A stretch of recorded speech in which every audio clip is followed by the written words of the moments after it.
Hello people and welcome to another episode of we talks. Well, आज आप देख ही रहे होंगे कि मैं थोड़ी सी ज़्यादा एक्साइटेड हूँ क्योंकि आज जो हमारे साथ पॉपुलर पर्सनालिटी आने वाली हैं उनका सफ़र जबलपुर से शुरू हुआ और आज के दिन वो बॉलीवुड में है।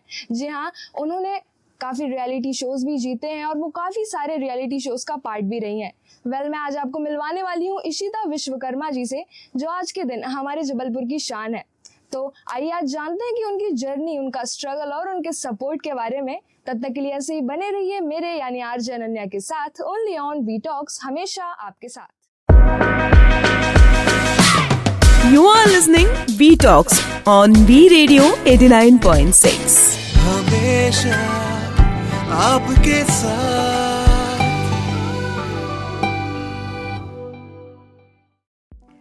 सो finally the wait is over. आज हमारे साथ आ चुकी हैं मिस इशिता विश्वकर्मा जी। तो मैम, सबसे पहले तो आप बताइए कि आप कैसे हैं।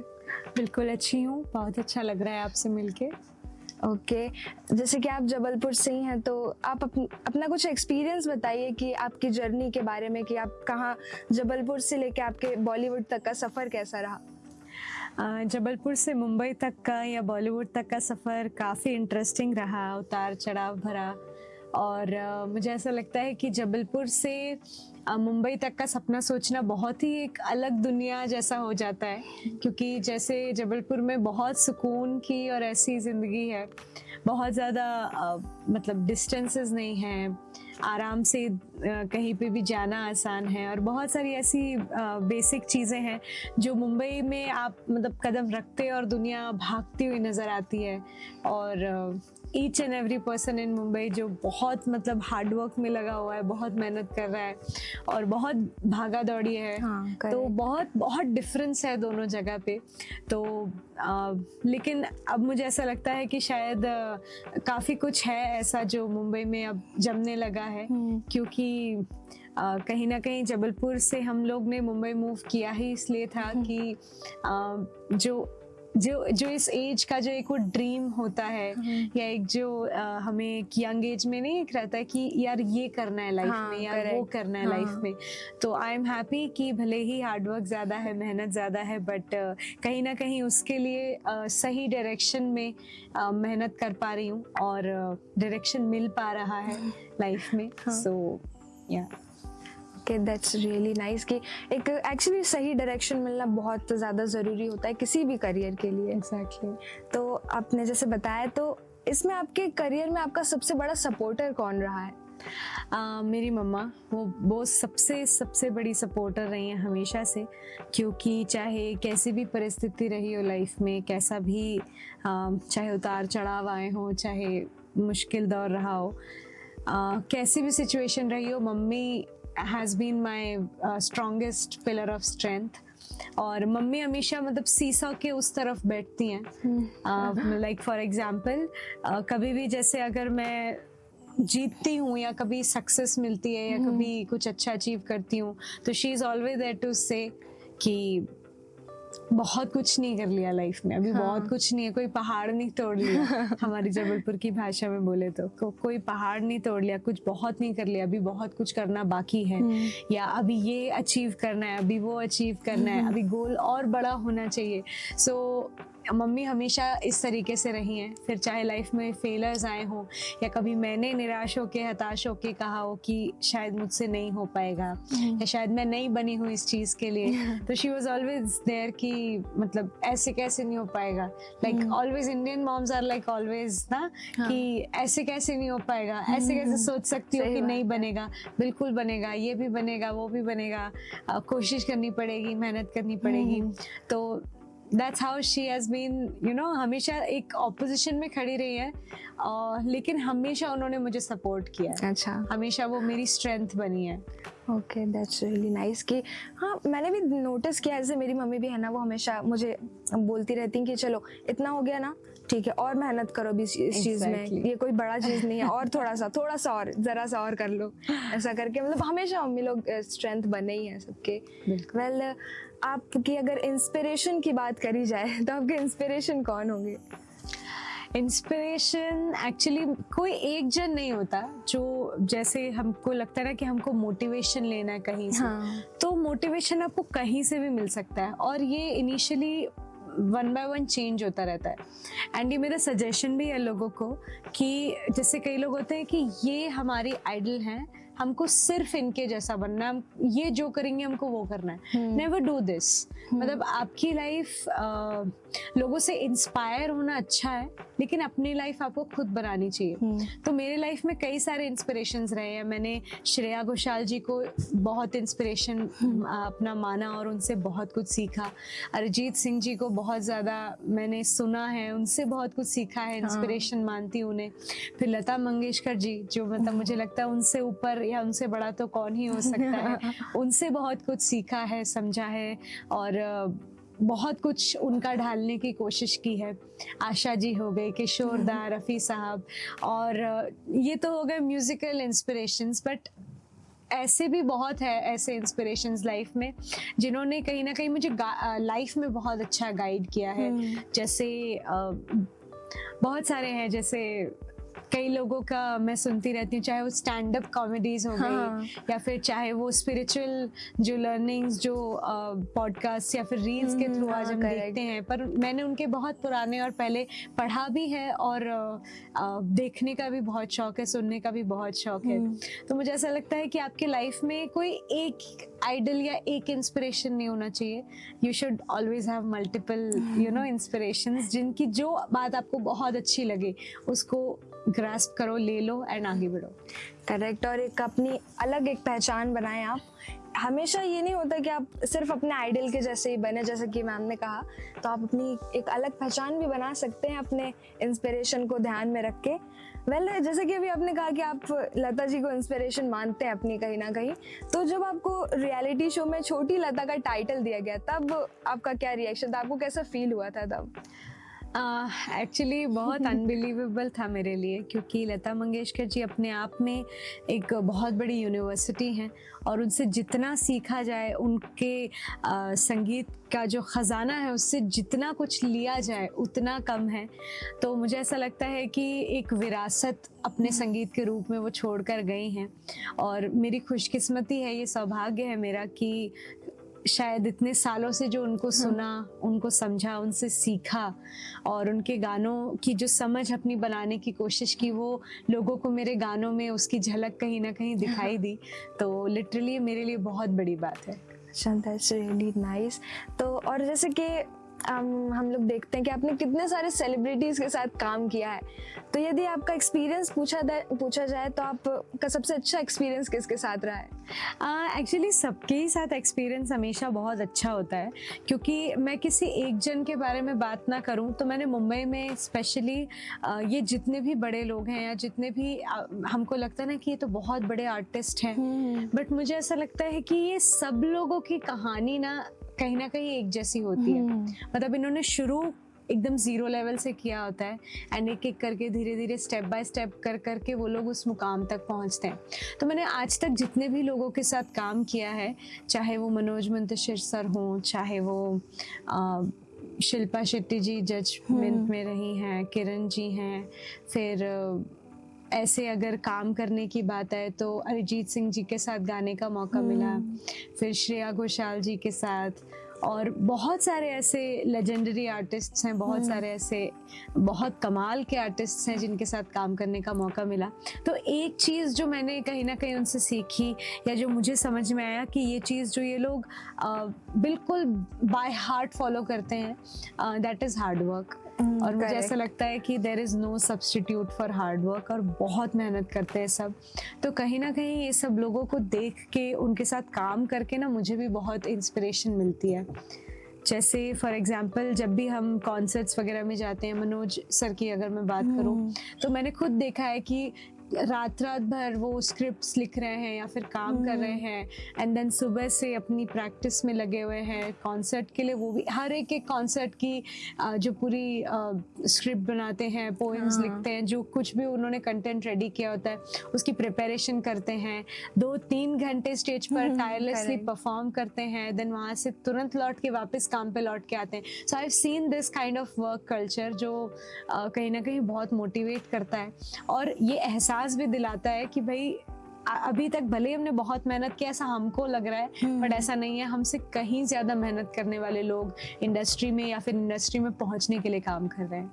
करेक्ट, बिल्कुल सही बात है। और सभी ने, जितने भी इंडस्ट्री में लोग हैं, तो उन्होंने ज़रूर हार्ड वर्क तो बहुत ही ज़्यादा किया, तभी वो आज की डेट में इतने ऊंचे लेवल पे हैं, जिनके क्या ही कहना। खैर, बहुत ही ज़्यादा हार्ड वर्क के बाद ही तब सब एक पोजीशन मिल पाती है। इतना स्ट्रगल करना ही पड़ता है, ऑब्वियस है ये चीज़। खैर, यदि हम आपके एक्सपीरियंस की बात करें रियलिटी शोज़ पर, तो उस पे आपका एक्सपीरियंस कैसा था? आप तो ऑलरेडी एक विनर रह चुकी हैं और रनर अप रह चुकी हैं, तो फिर उसके अकॉर्डिंग बताइए कुछ। मैं अगर मुझसे पर्सनली सवाल पूछा जाए कि रियलिटी शोज़ का एक्सपीरियंस कैसा रहता है, तो मैं हमेशा उसको एक बहुत ही पॉजिटिव प्लेटफॉर्म कहूँगी। और मैं यही हमेशा कहूँगी कि रियलिटी शोज़ में चाहे कुछ भी होता हो, कुछ भी बातें होती हो रियलिटी शोज़ को लेकर, बट रियलिटी शोज़ एक बहुत अच्छा प्लेटफॉर्म है। मैं ऐसा इसलिए नहीं कह रही हूँ क्योंकि मैं जीती हूँ या मैं गई हूँ। लोगों को सिर्फ 2 शोज़ पता है जिसमें मैं जीती हूँ, पर उसके पहले मैं 10 शोज़ हारी हूँ, उसके बारे में लोग नहीं जानते।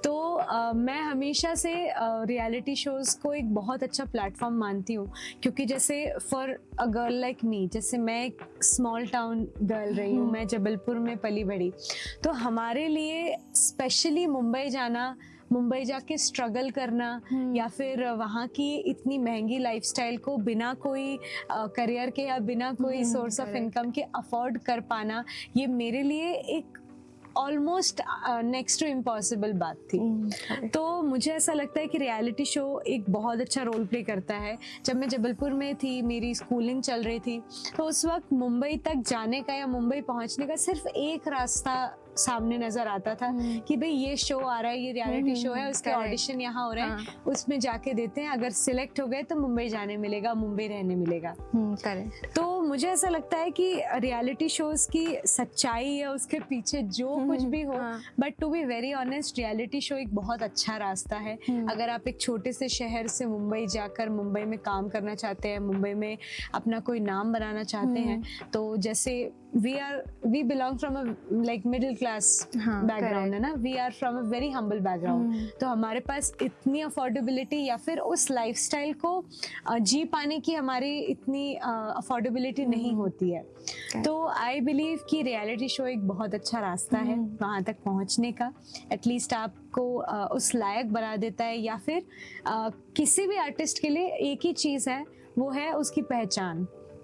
और अगर आपके पास पहचान ही नहीं है, आइडेंटिटी ही नहीं है, तो आपको जीरो से शुरू करना मुंबई जैसे शहर में is a very tough call, बहुत टफ ये चॉइस होती है। तो मुझे ऐसा लगता है कि रियलिटी शोज बिल्कुल बहुत अच्छा प्लेटफॉर्म है आप, और वी आर ग्रेटफुल कि अब वो ज़माना है कि हमें बहुत ऑप्शंस और बहुत प्लेटफॉर्म्स मिलते हैं कि हम उसमें पार्टिसिपेट कर सकें। तो या तो आप जीतते हो या तो आप कुछ सीखते हो, अटेम्प्ट देना या ट्राई करना कभी ना छोड़ें। करेक्ट, सही बात है। और इस डर में तो हमेशा मतलब नहीं रहना चाहिए कि यदि आप कोई चीज़ ट्राई कर रहे हैं और आप फेल हो जाएंगे, ये डर तो आई थिंक कभी भी नहीं रहना चाहिए, because failure is always a first attempt in learning, हम सभी जानते हैं। मुझे आप ये बताइए कि यदि आप सिंगिंग के प्रोफेशन में नहीं होते, तो फिर ऐसा कौन सा प्रोफेशन है जो आप चूज करते? Nice question. अगर मैं सिंगिंग में नहीं होती तो मुझे लगता है कि शायद मैं शेफ बनना प्रेफर करती हूँ। अच्छा। मुझे कुकिंग का शौक है, हालांकि मुझे उतना कुछ ज़्यादा आता नहीं है, बट मुझे हमेशा बहुत अच्छा लगता है अच्छी अच्छी ऐसे कुछ रेसिपीज सर्च करना, कुछ ऐसे कुछ ना कुछ किचन में कुछ ऐसे खटर पटर करना। So that's my kind of hobby. जब मुझे टाइम मिलता है तो मैं करती हूँ। तो आई बिलीव अगर नहीं होता सिंगिंग में कुछ, तो मैं उसमें अटेम्प्ट करती हूँ। अच्छा, नाइस। मैंने तो कभी सोचा ही नहीं था कि मैं अपने इस प्रोफेशन में आऊँगी, क्योंकि एक हम लोगों को जब चॉइस पूछी जाती थी बचपन में, तो मेरा फर्स्ट चॉइस तो रहता था कि मुझे एस्ट्रोनॉट बनना है। ये चीज़ सब में रहता है कि सबको फर्स्ट टाइम पे यही रहता है कि मुझे एस्ट्रोनॉट ही बनना है। बट फिर जैसे जैसे रियलिटी चेक्स मिलते गए लाइफ में कि एस्ट्रोनॉट चलो रहने दो, पहले साइंस पे फोकस करना चाहिए, फिर जैसे तैसे और ज़्यादा रियलिटी चेक्स मिले, फिर सबको पता चला कि हाँ finally this profession is better for me. तो फिर मैं इस प्रोफेशन में आई। खैर, स्ट्रगल सबके अपने अपने हैं, जैसे कि सभी के मैंने भी कहा कि होते ही हैं। आपके बारे में यदि हम बात करें तो आपके तो बहुत फैंस हैं, ठीक, आपके जबलपुर में फैंस हैं, मुंबई में फैंस हैं और काफ़ी पूरे इंडिया में ही आपके बहुत सारे फैंस हैं, बट आपका कोई फैन गर्ल मोमेंट बताइए। कैसे मैं एक जन का बोलूँगी तो मुझे लगेगा कि ये भूल गई वो भूल गई। बहुत सारे वो लोग जो कई जगह पे मैं अगर कॉन्सर्ट्स के लिए या शोज़ के लिए जाती हूँ तो कई जगह पे मैं ऐसे कुछ लोगों से मिलती हूँ, आर्टिस्ट से मिलती हूँ जो स्केच बहुत सुंदर बना के लाते हैं, and I really value those moments. जो लोग इतनी मेहनत करके या इतना टाइम दे के अपनी लाइफ से मेरे लिए स्केच बनाते हैं बहुत सुंदर। And Rajkot, I remember Rajkot एक बार मैं गई थी तो एक इतना खूबसूरत, मतलब एकदम ऐसा लग रहा था कि हूबहू, मुझे ऐसा लग रहा था कि किसी HD फोटो की खींची हुई फोटो है। इतना खूबसूरत उन्होंने पेंसिल से ड्रॉ किया था। और उन्होंने ये मेहनत दो की कि उन्होंने मेरे वही सेम फोटो 2 बनाए कि एक वो मुझे गिफ्ट करेंगे एंड एक में वो मेरा ऑटोग्राफ लेके रखेंगे। Which was so like nostalgic for me, मुझे बहुत अच्छा लगा। और लिटरली उन्होंने अपने हाथ दिखाए, कई आर्टिस्ट हैं जो दिखाते हैं कि हम रात भर से लगे थे and we were just sketching your picture. तो मुझे बहुत टच्ड फील होता है, मुझे ऐसा लगता है कि शायद यही सब है जिसके लिए बचपन से मेहनत की थी। And I am so happy, so lucky, so blessed कि ऐसे लोग या ऐसे चाहने वाले मेरे जीवन में हैं। करेक्ट। और जैसे कि यदि देखा जाए कि आप फैन है किसी के, तो वैसा कोई मोमेंट?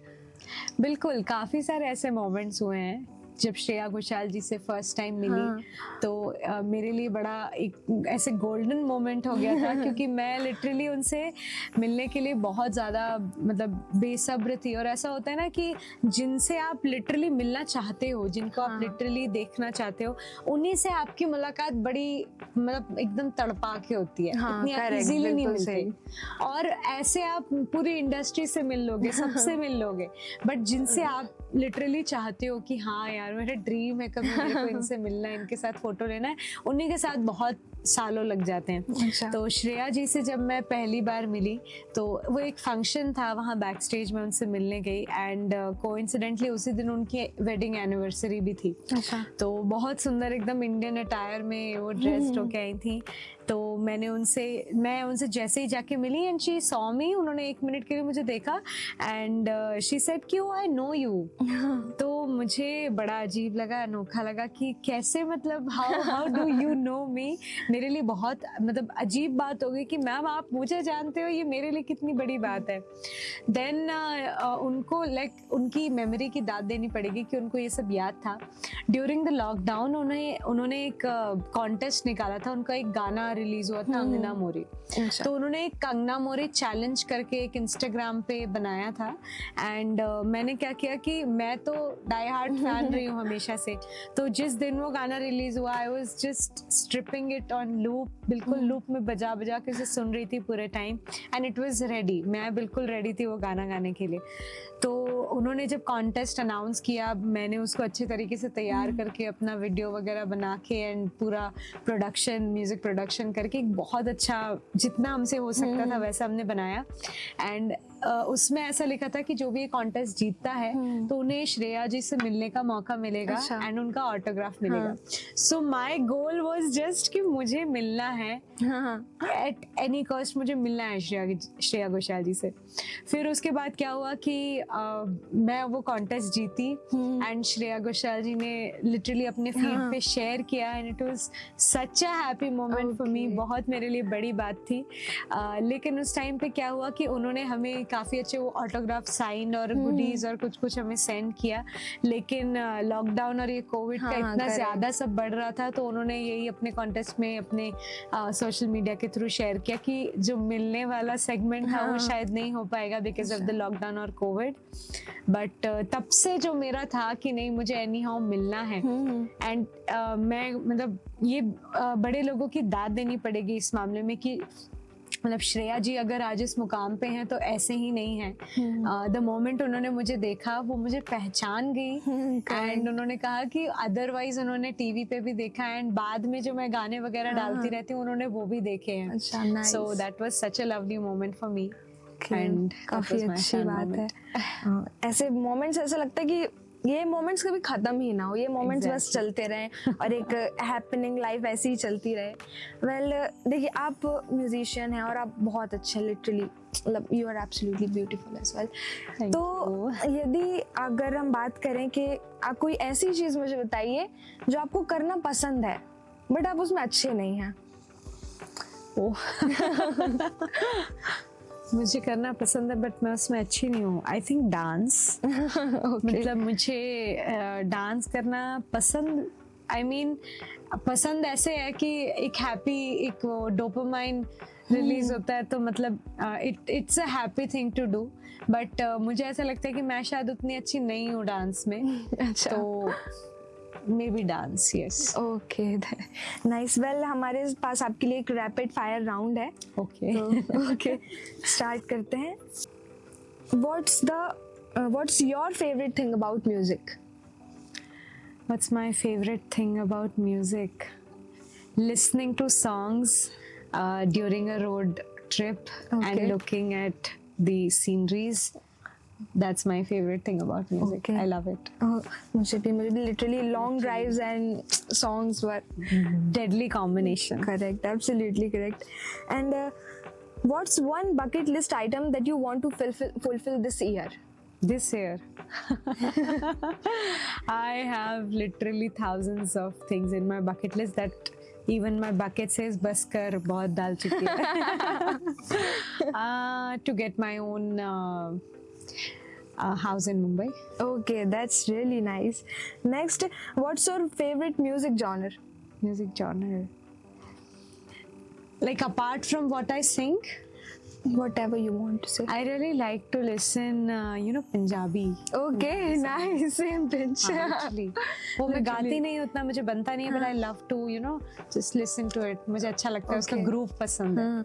और यदि पंजाबी सिंगर्स की बात करें तो फिर आपका फेवरेट सिंगर कौन होगा? I don't know much, मैं ज्यादा नहीं जानती, अच्छा. but वो गाने लूप में लगाती हूँ. अभी किसका था सुने, दिलजीत दोसांझ. Oh, nice. सब Vibe. Vibe. Correct. Okay. Next, your favorite music era? Lata Mangeshkar ji. Oh, nice. Okay. Party or staying at home?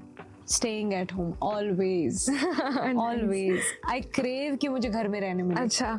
क्योंकि पार्टीज तो उतना नहीं, बट ये शोज एंड कॉन्सर्ट्स, ये सब की वजह से ना हम लोग ऑलरेडी इतने सेलिब्रेशन में हो जाते हैं कि हमको ऐसा लगता है कि थोड़े दिन हमको घर में रहने या फिर सोने मिल जाए. वैसे मुझे एक और सवाल याद आया कि जैसे आप स्टेज शोज करते हैं जब, तो ऐसी कौन सी चीज़ है जो आपको सबसे ज़्यादा अच्छी लगती है, और ऑन द अदर हैंड हम देखें तो कौन सी चीज़ सबसे ज़्यादा इरिटेट करती है?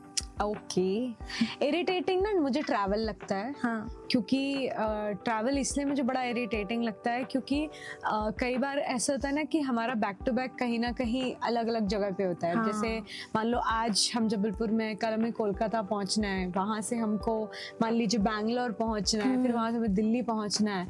तो थोड़े टाइम तक मैं एंजॉय करती हूँ, बट जब वो आपकी नींद, आपके खाने पीने का रूटीन, ये सब पे जब वो हिट करने लगता है ना, तब थोड़ा इरिटेटिंग वो हो जाता है. हाँ, करेक्ट. बट द मोमेंट हम स्टेज पर चढ़ते हैं, द मोमेंट हम स्टेज पर पहुंचते हैं, एंड लोगों की जो उम्मीद होती है ना, जैसे ये चीज़ मैंने अपने एक्सपीरियंसेस से बहुत ज़्यादा सीखी कि आपके लिए भले ही ये महीने का 5वां शो है या फिर 6th, 7th, 8th, 10th show है, कोई भी है, but for them, for the audience, या जो लोग आपको सुनने के लिए आए हैं, उनके लिए ये महीनों से एक शो है.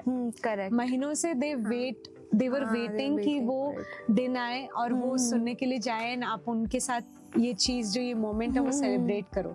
सो ये मतलब आर्टिस्ट, मुझे ऐसा लगता है कि हर आर्टिस्ट के मन में ना ये कहीं ना कहीं रहता है कि the moment you step up on the stage, आपके मन में ना वो रहता है कि नहीं यार, ये लोग इतने प्यार से, सबको भी लगता है कि भाड़ में जाए सारी थकान, आज हम इनके लिए गाएंगे. करेक्ट. ये काफ़ी अच्छी बात कही आपने. वेल, रैपिड फायर का नेक्स्ट क्वेश्चन है आपके लिए कि जबलपुर और somewhere else? Okay, for what? क्या मतलब आपको जबलपुर में रहना ज़्यादा पसंद है कि या फिर किसी दूसरी जगह? मुझे मुंबई जबलपुर के बीच में अगर कभी पूछना पड़े ना, मैं यही 2 जगह चुनूंगी, बाकी तीसरा कुछ नहीं। हाँ, हरिद्वार चुन सकती हूँ क्योंकि वो मेरा एक मतलब एक वो रेजुविनेटिंग प्लेस है। मुझे ऐसा लगता है कि आप साल में एक बार, हम लोग हरिद्वार 1 से 2 बार हम चले ही जाते हैं जब भी हमको समय मिलता है। बट अगर मुंबई जबलपुर में कभी पूछा जाए तो मुंबई मेरा प्यार रहा है। मुझे हमेशा से मुंबई जाना था and I am so happy कि मुझे मुंबई जाके वहाँ पे एटलीस्ट मैं एस्टैब्लिश हो पाई। और जबलपुर के बारे में बात करें तो प्राण तो आज भी यहीं बसे हैं। अगर मुझे जबलपुर में वो सारी अपॉर्चुनिटीज मिल जाती तो मैं जबलपुर कभी नहीं छोड़ती।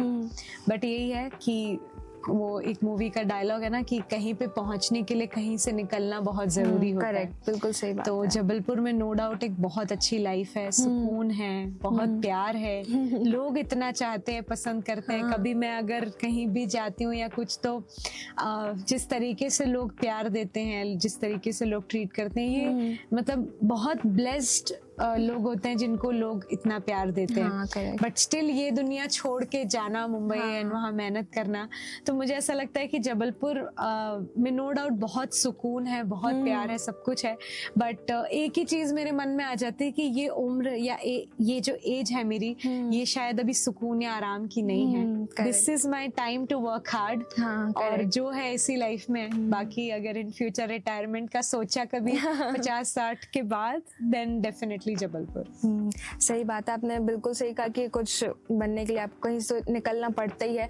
और लिटरली अगर आपको सबसे पहले आप अपने कंफर्ट जोन से जब बाहर निकलेंगे तब आपको पता चलेगा कि असल में दुनिया क्या चीज है और कितना आपको हार्ड वर्क करना पड़ेगा कुछ भी चीज अचीव करने के लिए। सो आपने ये बात बिल्कुल सही कही। और मुझे बताइए कि इसे जबलपुर में आपकी फेवरेट जगह कौन सी है? जबलपुर में मेरी फेवरेट जगह है गौरी घाट, जब वहाँ भीड़ ना हो। अच्छा। जैसे रात के टाइम कभी जाओ ना, उतनी भीड़ नहीं होती, तो आराम से एकदम एकांत में शांति से आप बैठो। इतना सुकून, मतलब मुझे नहीं लगता कि नर्मदा मैया के तट पे बैठने के अलावा और कहीं सुकून है। और जितनी शांति से और प्रेम से बहती है मैया, तो वो मुझे लगता है मेरी फेवरेट जगह है। और अगर वहाँ भीड़ है तो तिलवारा घाट बहुत प्यारा है। अच्छा, नाइस। बिल्कुल सही। बस भीड़ नहीं हो जिस दिन, उस दिन जाओ। हाँ, बिल्कुल। Well, next question, your favourite musical instrument? Guitar या पियानो। अच्छा। रियलिटी शोज और stage shows? Nice question. Reality shows. Okay. And what's the best advice you have received at work? That never stop trying in your life, and hard work is the only key, and there is no substitute of hard work. Beautiful. Well, next है, what one word do you want people to associate with you? A successful playback singer in the future. Okay, that's very nice. मेरी last आपसे एक request है कि आप हमारे audience के लिए एक प्यारा सा सॉन्ग गा दीजिए। That's so sweet. मेरा ये गाना बिल्कुल बिल्कुल। नेह का धागा जो लगायूं, ना तोड़ जाना तो, ना छोड़ जाना तो, ना छोड़ जाना तो। मन जोगिया जोगिया एक तू ही जोग है मेरा, दिल हो गया रोगिया और तू ही रोग है मेरा। मन जोगिया जोगिया एक तू ही जोग है मेरा, दिल हो गया रोगिया और तू ही रोग है मेरा। थैंक यू सो मच आपको कि आपने हम लोगों को इतना मौका दिया कि हम लोग आपको आज लाइव सुन पा रहे हैं। स्पेशली मैंने आपको स्टार्टिंग से फॉलो किया है, मेरी मम्मी भी आपकी काफी बड़ी फैन है। वो भी बताती हैं कि आप छोटे से थे जब आपने अपना करियर स्टार्ट किया और आज डेस्टिनी मुझे आपके सामने लेकर आ गई है, तो मुझे काफी अच्छा फील हो रहा है। Okay, well that's all for today. हम मिलेंगे हमारे नेक्स्ट एपिसोड में, और जब तक के लिए बने रहिए मेरे यानी आरजे अनन्या के साथ, ओनली ऑन वी टॉक्स, हमेशा आपके साथ। नेह का धागा जो लगायूं, ना तोड़ जाना तो, ना छोड़ जाना तो, ना छोड़ जाना तो। मन जोगिया जोगिया एक तू ही जोग है मेरा, दिल हो गया रोगिया और तू ही रोग है मेरा। मन